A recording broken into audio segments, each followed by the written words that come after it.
ഇപ്പോൾ ദില്ലിയിൽ നിന്ന് സ്വാതി സന്തോഷ് കൂടി ചേരുകയാണ്. സ്വാതി, ഇപ്പോൾ സംയുക്ത വാർത്താ സമ്മേളനത്തിൽ വ്യക്തമായ ഒരു കാര്യം സിർസി ഉൾപ്പെടെ വ്യക്തമാക്കിയത്, മിശ്ര ഉൾപ്പെടെ വ്യക്തമാക്കിയത് സിവിലിയൻ കേന്ദ്രങ്ങളെ ലക്ഷ്യമിട്ടാണ് പാകിസ്ഥാൻ ആക്രമണം നടത്തുന്നത് എന്നുള്ള കാര്യമാണ്. അതിൻ്റെ ഭാഗമായി തന്നെ പിന്നെ വ്യക്തമായ ഒരു കാര്യം, പ്രധാനമായ അവരുടെ ടാർഗറ്റ് ജമ്മു കാശ്മീരും പഞ്ചാബുമാണ്. രജൌരിയിൽ ഉൾപ്പെടെ നടത്തിയ ആക്രമണത്തിൽ അവിടെ ഒരു അഡീഷണൽ ഡിസ്ട്രിക്ട് കമ്മീഷണർ ഉൾപ്പെടെ കൊല്ലപ്പെടുന്ന സാഹചര്യം ഉണ്ടായെന്ന് കൂടി വാർത്താ സമ്മേളനത്തിൽ നമുക്ക് മനസ്സിലാക്കാൻ കഴിഞ്ഞു. രണ്ട് തരത്തിൽ നമുക്ക് ഈ കാര്യങ്ങളെ വിശദീകരിക്കും. ഒന്ന്, ഇന്ത്യ നടത്തിയ ആക്രമണം ഭീകരരെ തുരത്താൻ ലക്ഷ്യമിട്ട് 9 കേന്ദ്രങ്ങളിലേക്ക് നടത്തിയ ആക്രമണം അത് ഭീകര കേന്ദ്രങ്ങളിൽ മാത്രമായിരുന്നു. സിവിലിയൻ കേന്ദ്രങ്ങളിലേക്ക് ആക്രമണം നടത്തിയിട്ടില്ല ഇന്ത്യ. പക്ഷേ ഈ പാകിസ്ഥാൻ നിലവിട്ട് പെരുമാറുകയാണ്. അതിൽ രണ്ട് കാര്യങ്ങൾ: ഒന്ന്, അന്താരാഷ്ട്ര വ്യോമപാത ഉപയോഗിച്ചുകൊണ്ട് ഇന്ത്യക്കെതിരെ ആക്രമണം നടത്തുന്നു. രണ്ട്, സിവിലിയൻ കേന്ദ്രങ്ങളെ ലക്ഷ്യമിടുന്നു, പ്രധാനമായും പഞ്ചാബ്, ഒപ്പം തന്നെ ജമ്മു കാശ്മീർ. ഇതാണ് ഈ ആക്രമണത്തിൻ്റെ ഒരു രീതി ഇപ്പോൾ പാകിസ്ഥാൻ പ്രയോഗിച്ചുകൊണ്ടിരിക്കുന്നതാണ് നമുക്ക് വാർത്താ സമ്മേളനത്തിൽ നിന്ന് മനസ്സിലാക്കാൻ കഴിഞ്ഞത്. നേരത്തെ അവർ വിശദീകരിച്ചത് 26 കേന്ദ്രങ്ങളാണ് ലക്ഷ്യമിട്ടത്, അതിനെ കൃത്യമായി പ്രതിരോധിക്കാൻ ഇന്ത്യക്ക് കഴിയുകയും ചെയ്തു. ആ കാര്യങ്ങൾ തന്നെയല്ലേ ഇപ്പോൾ വാർത്താ സമ്മേളനത്തിൽ നമുക്ക് മനസ്സിലാക്കാൻ കഴിഞ്ഞത്? സ്വാതി. തീർച്ചയായും സിജു, അങ്ങനെ തന്നെയാണ്. ഏറ്റവും പ്രധാനപ്പെട്ട കേന്ദ്രങ്ങൾ, അതായത് 26 കേന്ദ്രങ്ങൾ ലക്ഷ്യം വെച്ചുകൊണ്ടാണ് പാകിസ്ഥാൻ ആക്രമണം നടത്തിയത്. അതിനോടൊപ്പം തന്നെ ചേർത്ത് വായിക്കേണ്ടത്, പാകിസ്ഥാൻ നിരന്തരമായിട്ടുള്ള പ്രകോപനങ്ങൾ സിവിലിയൻ കേന്ദ്രങ്ങളിലേക്കും സൈനിക താവളങ്ങൾ കൃത്യമായും ഇവരുടെ ലക്ഷ്യങ്ങളിൽ ഒന്നാണ്. അത്തരത്തിൽ കൃത്യമായ ആസൂത്രണത്തിലൂടെ തന്നെയാണ് പാകിസ്ഥാൻ ഇത്തരത്തിൽ മിസൈൽ ആക്രമണം, അതോടൊപ്പം ഡ്രോൺ ആക്രമണങ്ങൾ നിരന്തരമായി നടത്തുന്നത് എന്നുള്ള ഔദ്യോഗിക സ്ഥിരീകരണം കൂടിയാണ് ഈ വാർത്താ സമ്മേളനത്തിൽ ഉണ്ടാകുന്നത്. ഇതിൽ മറ്റ് ചില കാര്യങ്ങൾ സൂചിപ്പിക്കുന്നത്, രജൌരി അടക്കമുള്ള മേഖലകളിലേക്ക് കൃത്യമായ ലക്ഷ്യം വെക്കുന്നുണ്ട്. പഞ്ചാബിലെ സൈനിക താവളം, ഭട്ടിൻഡ ഉൾപ്പെടെയുള്ള സൈനിക താവളങ്ങളിലേക്ക് കൃത്യമായ ആക്രമണമാണ് പാകിസ്ഥാൻ നടത്തുന്നത്. അതേസമയം തന്നെ ഇന്ത്യ നടത്തുന്നത് ഒരു നിയന്ത്രിതമായ ആക്രമണമാണ് ഇപ്പോഴും എന്നുള്ള കാര്യം പ്രത്യേകിച്ചും ഈ വിദേശകാര്യ സെക്രട്ടറി അടക്കം എടുത്തു പറയുകയാണ്. ഇപ്പോഴും ഇന്ത്യ നടത്തുന്നത് ഒരിക്കലും ഇന്ന് രാവിലെ 5 മണിയോടുകൂടി കരസേനയുടെ വാർത്താ സമ്മേളനം ഉണ്ടാകുമെന്ന് ഒരു സൂചന പരന്നിരുന്നു. പക്ഷേ പിന്നെ വാർത്താ സമ്മേളനത്തിന് സമയം മാറ്റി 10:30 11 മണി അടുപ്പിച്ചാണ് വാർത്താ സമ്മേളനം തുടങ്ങിയത്. രാജ്യം കാത്തിരിക്കുകയായിരിക്കുന്നു വലിയ തരത്തിലുള്ള തിരിച്ചടി ഇന്ത്യയുടെ ഭാഗത്തു നിന്നുണ്ടാകുമോ. പക്ഷേ കൃത്യമായി കാര്യങ്ങൾ വിശദീകരിക്കുകയായിരുന്നു സേനാ വക്താക്കൾ, അതോടൊപ്പം തന്നെ വിദേശകാര്യ സെക്രട്ടറി. പാകിസ്ഥാൻ്റെ പ്രകോപനം അത് അതേ രീതിയിൽ തന്നെ തുടരുകയാണ്. പഞ്ചാബിനെയും ജമ്മു കാശ്മീരിനെയും സിവിലിയൻ കേന്ദ്രങ്ങൾ ലക്ഷ്യമിട്ട് ആക്രമണം തുടരുന്നു. പക്ഷേ ഇന്ത്യ ഇപ്പോഴും കൃത്യമായ സംയമനത്തിൻ്റെ പാത സ്വീകരിക്കുന്നു തന്നെയാണ് ആ വാർത്താ സമ്മേളനത്തിൽ നിന്ന് വിദേശകാര്യ സെക്രട്ടറിയുടെ വാക്കിൽ നിന്ന് നമുക്ക് മനസ്സിലാക്കാൻ കഴിഞ്ഞത്. ഒരു സംഘർഷത്തിനും ഒരു സാഹസത്തിനും നിലവിലെ സാഹചര്യത്തിൽ ഇന്ത്യ മുതിരുന്നില്ല എന്ന് തന്നെയല്ലേ വ്യക്തമാക്കിയത്? തീർച്ചയായും അത്തരത്തിൽ തന്നെയാണ്. ഇങ്ങോട്ടുള്ള ആക്രമണങ്ങൾ ഉണ്ടാകുമ്പോൾ, പ്രത്യേകിച്ചും സൈനിക താവളങ്ങൾക്കും സിവിലിയൻസിനെ കേന്ദ്രീകരിച്ചും പാകിസ്ഥാൻ നടത്തുന്ന ആക്രമണത്തിന് തിരിച്ചുള്ള, അതും നിയന്ത്രിതമായിട്ടുള്ള ആക്രമണം തിരിച്ചു നടത്തുക എന്നുള്ളത് മാത്രമാണ് ഇന്ത്യ ഇപ്പോൾ നടത്തിക്കൊണ്ടിരിക്കുന്നത്. മറിച്ച് ഒരു യുദ്ധഭീതിയിലേക്കോ സംഘർഷത്തിലേക്കോ പോകുവാൻ വേണ്ടി ഇന്ത്യ ആഗ്രഹിക്കുന്നില്ല. ഇപ്പോഴും ആക്രമണത്തിൽ സംഘർഷം ലഘൂകരിക്കുവാനുള്ള നീക്കം ഇന്ത്യയുടെ ഭാഗത്തു നിന്ന് തുടരുകയാണ്. പാകിസ്ഥാന്റെ എല്ലാ പ്രകോപനങ്ങളോടും തിരിച്ചടിക്കുക മാത്രമാണ് ഇതുവരെയും ചെയ്തിട്ടുള്ളത്.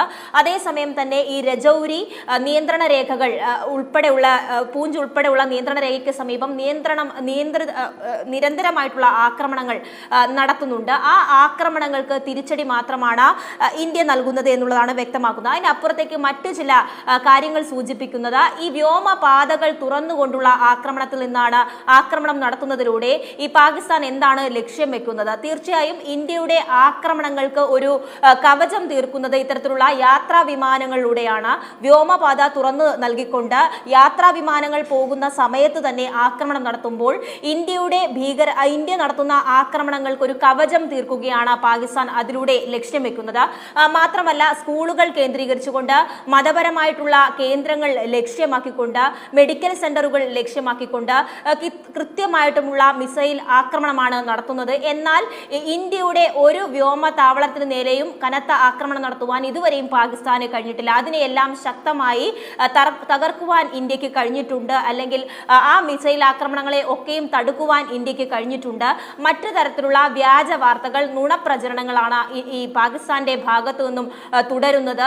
ഇന്ത്യയുടെ സൈനിക താവളങ്ങൾ ലക്ഷ്യം വെക്കുകയും ബ്രഹ്മോസ് അടക്കമുള്ള സംവിധാനങ്ങൾ പൂർണ്ണമായും തകർത്തു എന്നടക്കമുള്ള അവകാശവാദവുമായി പാകിസ്ഥാൻ രംഗത്ത് വരുന്നുണ്ട്.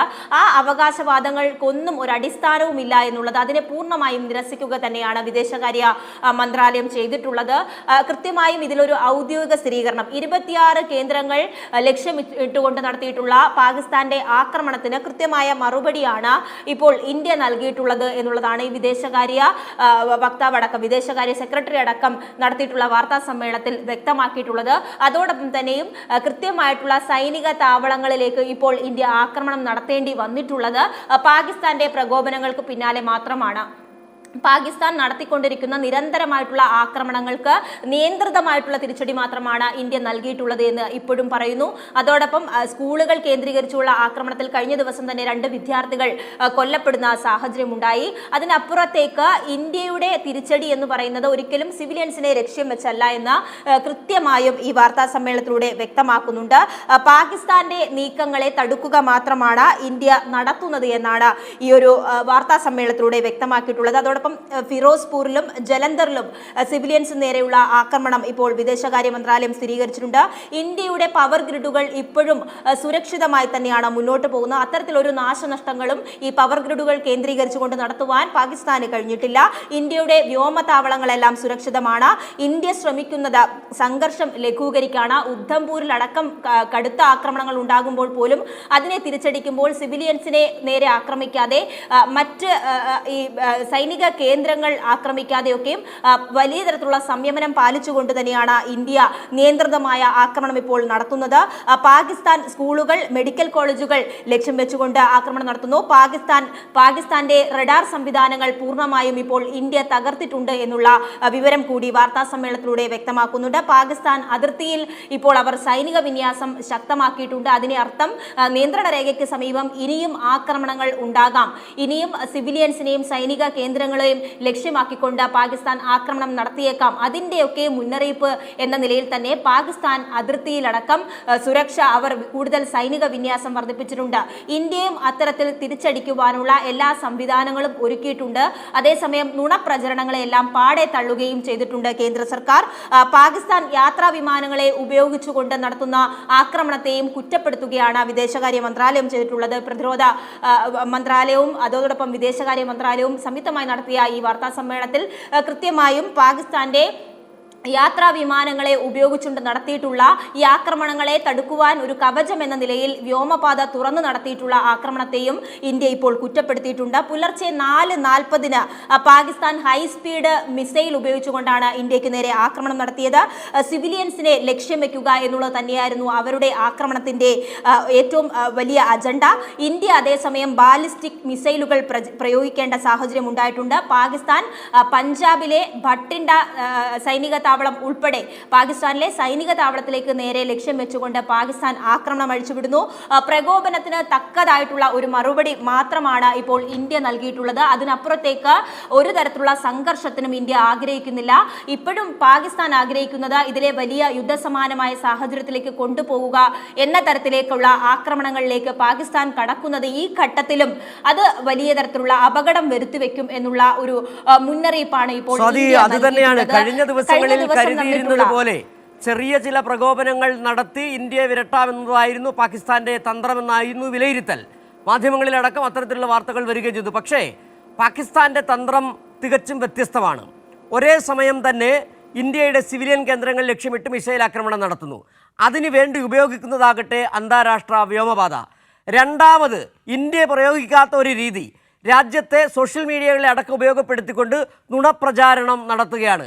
അതിൽ പ്രധാനമാണ് ഇന്ത്യയുടെ S-400 ബേസ്മെൻറ്റ് ഉൾപ്പെടെ തകർത്തു എന്ന തരത്തിലുള്ള വ്യാജ പ്രചാരണങ്ങൾ. ഹരിയാനയിലെ എയർബേസിലടക്കം ആക്രമണം അടക്കമുള്ള വലിയ തരത്തിലുള്ള വ്യാജ പ്രചരണങ്ങളൊക്കെ നടത്തുകയും ചെയ്യുന്നു. അതായത് ഒരു യുദ്ധമുണ്ടാകുമ്പോൾ യുദ്ധതന്ത്രം എന്ത് എന്നുള്ള ചോദ്യം ഉയരാറുണ്ട്. ഇവിടെ ഇന്ത്യ പ്രയോഗിച്ച കൃത്യമായ നിലപാട് ഇന്ത്യയിൽ പഹൽഗാമിൽ നടത്തിയ ആക്രമണത്തിന് കൃത്യമായി തിരിച്ചടി നൽകി. 9 ഭീകര കേന്ദ്രങ്ങളിൽ ആക്രമണം നടത്തി ചില ഭീകരരെ അടക്കം കൊലപ്പെടുത്തുകയും ചെയ്തു. 100ഓളം പേർ കൊല്ലപ്പെട്ടു എന്നാണ് പ്രതിരോധ മന്ത്രി തന്നെ പറയുകയും ചെയ്തത്.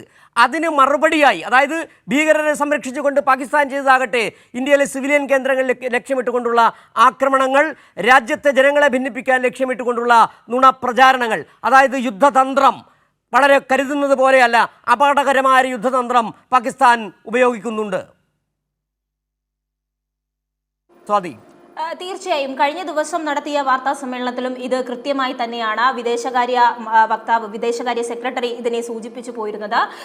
കൃത്യമായും ഒരു തന്ത്രം ആവിഷ്കരിച്ചുകൊണ്ട് ആക്രമണം നടത്തുക എന്നുള്ള ലക്ഷ്യം തന്നെയാണ് പാകിസ്ഥാൻ ഇപ്പോൾ തുടരുന്നത്. അതിന്റെ ഭാഗമായി തന്നെ പാകിസ്ഥാൻ ഈ S-400 ഉൾപ്പെടെയുള്ള ഇന്ത്യയുടെ സംവിധാനങ്ങൾ തകർത്തു എന്ന വ്യാജ പ്രചരണങ്ങൾ നടത്തുന്നു. അതോടൊപ്പം സൈനിക താവളങ്ങൾക്ക് വലിയ കേടുപാടുകൾ, ഇന്ത്യയുടെ സൈനിക താവളങ്ങൾക്ക് വലിയ കേടുപാടുകൾ ഉണ്ടാകുന്നു എന്ന വ്യാജ പ്രചരണം നടത്തുന്നു. ഇതിനെല്ലാം പാടെ തള്ളിക്കൊണ്ടാണ് ഇപ്പോൾ ഈ വാർത്താ സമ്മേളനത്തിൽ വ്യക്തമാക്കിയിട്ടുള്ളത്. അതോടൊപ്പം നേരത്തെ സൂചിപ്പിച്ച പോലെ എന്തുകൊണ്ടാണ് പാകിസ്ഥാൻ ഇത്തരത്തിലൊരു ആക്രമണത്തിലേക്ക് പോകുന്നത്? വ്യോമപാതയടക്കം തുറന്നിട്ടുകൊണ്ട് യാത്രാ വിമാനങ്ങൾക്ക് ആ സമയം സൗകര്യമൊരുക്കിക്കൊണ്ട് ആ സമയത്ത് തന്നെ ആക്രമണം, ഡ്രോൺ ആക്രമണവും മിസൈൽ ആക്രമണവും നടത്തുന്നതിലൂടെ പാകിസ്ഥാൻ എന്താണ് ലക്ഷ്യം വെക്കുന്നത്? കൃത്യമായും ഇന്ത്യയുടെ തിരിച്ചടി ഭയന്നുകൊണ്ട് ആ ആക്രമണങ്ങളെ തടുക്കുവാൻ വേണ്ടി ആ യാത്രാ വിമാനങ്ങളെ ഒരു കവചമായി ഉപയോഗിച്ചുകൊണ്ട് കൃത്യമായ തന്ത്രമല്ലേ ഇവിടെ പാകിസ്ഥാൻ മുന്നോട്ട് വെക്കുന്നത് എന്നടക്കമുള്ള കൃത്യമായ ചോദ്യങ്ങൾ കൂടി ഇപ്പോൾ വാർത്താ സമ്മേളനത്തിൽ കേന്ദ്രം വ്യക്തമാക്കിയിട്ടുണ്ട്.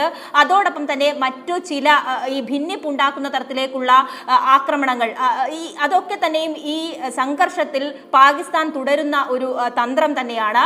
മതപരമായ കേന്ദ്രങ്ങൾ ലക്ഷ്യം വെക്കുന്നത്. ഈ ഘട്ടത്തിൽ എല്ലാവരുടെയും ഐക്യം, പാകിസ്ഥാനെതിരെ വലിയ തരത്തിലുള്ള ഐക്യം ഇന്ത്യയുടെ ജനങ്ങൾക്കിടയിലുണ്ട്. സൈന്യത്തിനോടൊപ്പം ചേർന്നുകൊണ്ട് എല്ലാവിധ സൗകര്യങ്ങൾക്കും ഇന്ത്യയുടെ ജനത പാകിസ്ഥാനെ പൂർണ്ണമായും തള്ളി പാകിസ്ഥാനെതിരായിട്ടുള്ള എല്ലാ ഭീകരവിരുദ്ധ പ്രവർത്തനങ്ങൾക്കും ഇന്ത്യ ഐക്യത്തോടെ മുന്നോട്ട് പോകുമ്പോൾ ഇവിടെ ഭിന്നിപ്പുണ്ടാക്കാനുള്ള ഈ സാഹചര്യം മുതലെടുത്തുകൊണ്ട് ഭിന്നിപ്പുണ്ടാക്കാനുള്ള ശ്രമം നടത്തിയതിന്റെ ഭാഗമായാണ് ഈ മതപരമായിട്ടുള്ള കേന്ദ്രങ്ങൾ. കഴിഞ്ഞ ദിവസം ഗുരുദ്വാരകൾ ഉൾപ്പെടെയുള്ള ആക്രമണങ്ങൾ നടത്തുന്നു. അതോടൊപ്പം കോൺവെന്റുകൾ, ക്ഷേത്രങ്ങൾ ലക്ഷ്യമാക്കിക്കൊണ്ട് ആക്രമണം നടത്തുന്നു. ശരി സ്വാതി, സന്തോഷ്, തുടരുക.